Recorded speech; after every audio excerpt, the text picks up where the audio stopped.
By the end of that day, I knew my real father's name was Thomas Coyle. I knew he was alive. I knew he had written to me for 15 years, letters my mother kept but never let me read.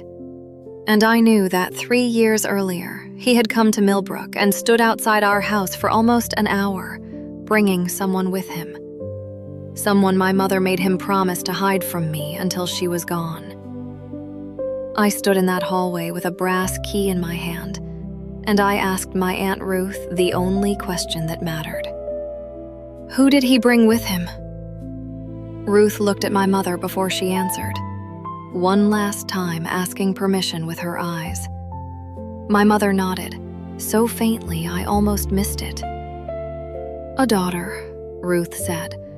Thomas married years after your mother chose Frank. He had a daughter of his own, your half-sister. Her name is Margaret. She's 28 now.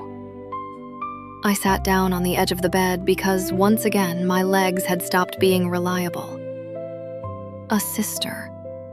My entire life I had been an only child, the quiet girl in a quiet house with a widowed mother. And now, in the space of 2 days, I had gained a father, lost a father, and discovered a sister I never knew existed, who apparently had stood on my street, close enough to see the porch light of the house I grew up in, and then had simply been driven away again. Why didn't Mama let them in? I asked. My voice cracked on the word Mama in a way it never had before. After everything, why stop it there? Why let them come all this way and then send them home? My mother's eyes were open now, watching me. When she spoke, her voice was steadier than I had heard it in days, as if this, finally, at the very end, was the one truth she had the strength left to tell without flinching. Because I was still afraid, she said. Even then, I told myself I was protecting you.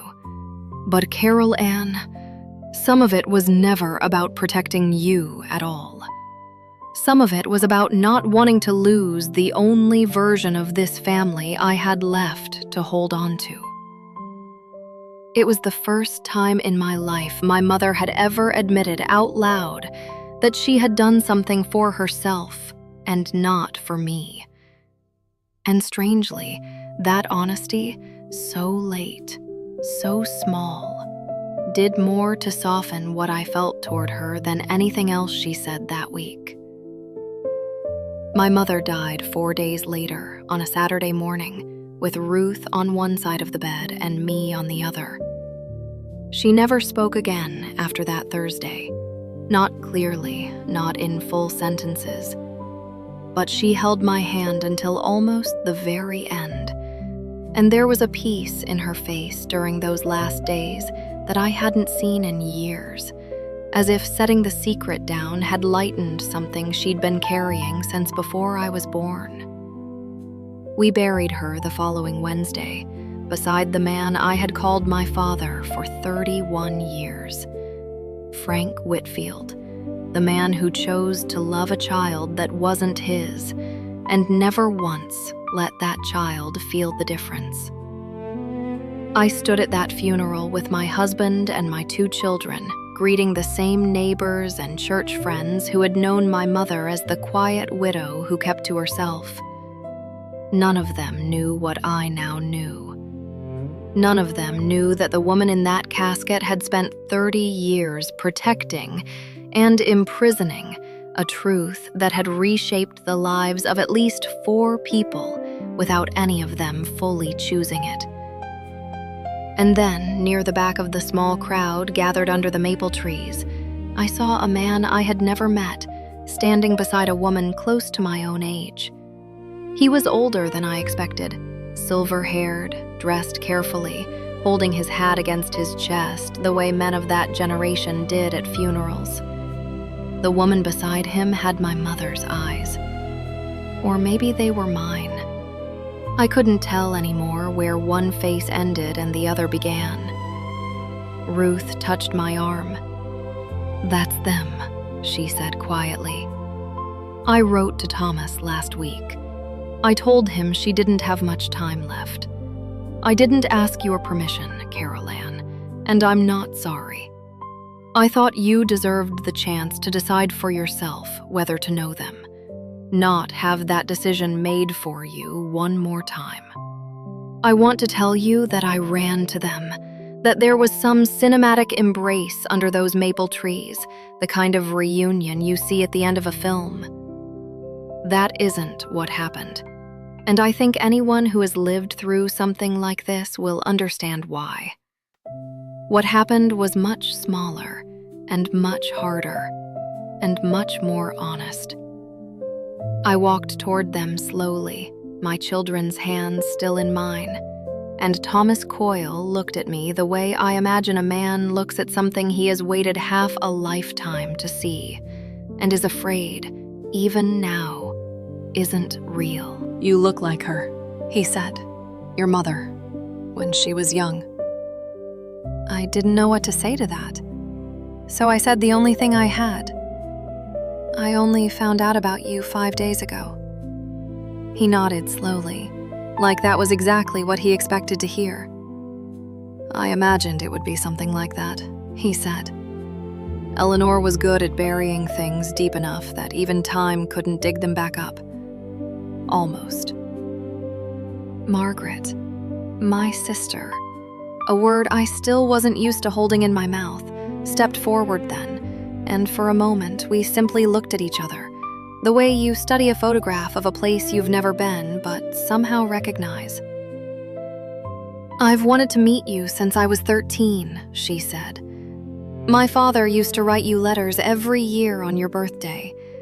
He never sent most of them. He just needed to write them, I think. I asked her the question that had been sitting in my chest since Ruth first said her name. Do you still have them?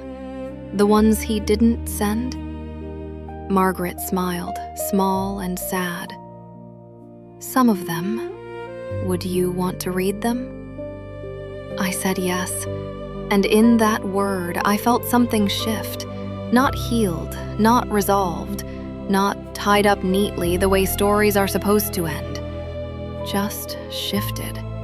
Like a door that had been locked my entire life had finally, quietly been left open.